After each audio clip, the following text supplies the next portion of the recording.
Beginning a new year means your W-2s should be on the way if they're not already there. So as we are gathering all of the information together for our taxes, a good question to ask is, are you getting the most out of your 2009 tax deductions? And as we're doing that, we should start to think about how to plan for 2010. Here to give us some tips today is Nick Harroz, the president of Mark I Asset Management and a CPA. Thank you so much for joining me. Thank you for having me. Yes, definitely.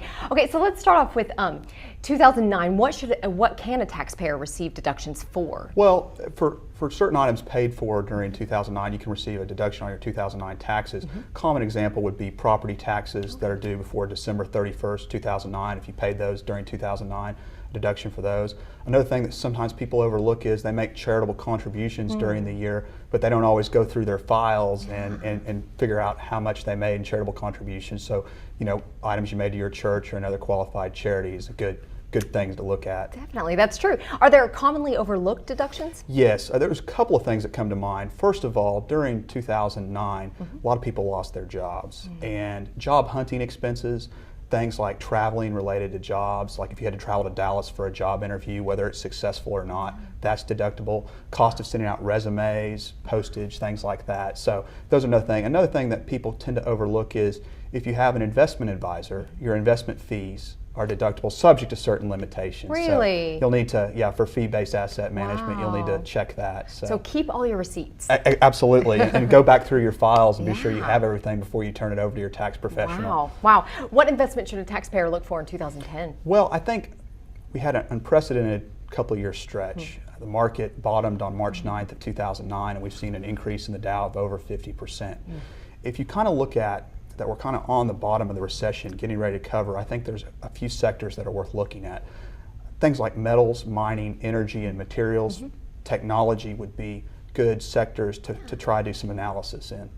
That is good. That is good. So I guess, does the recovering economy affect us in what we should invest in? Which you kind of already answered that, but does that, I know that with the economy as it is, does that change the way we should invest? Absolutely. At this time, as for example, in metals, steel and will become more used as infrastructure as we start building again. In mining, copper is used in type of infrastructure. So those kind of sectors.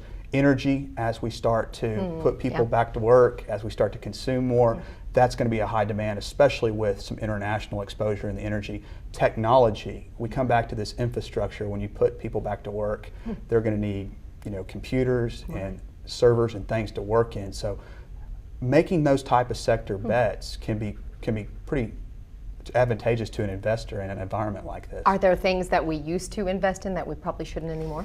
Well, I think that retail is kind of difficult right now. You have to really, in that sector of the market, really do your homework, because certain retailers, like the luxury people, have had a pretty rough season, where some of your discount retailers have had a better season.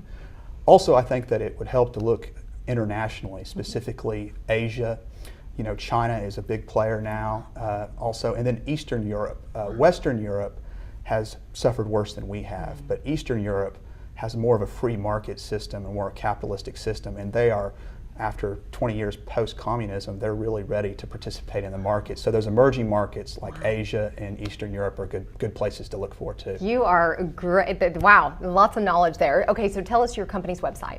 Our company's website is mark1wealth.com. Okay, wonderful. Thank you so much. Wonderful tips and advice. Thanks. Thank you for having me.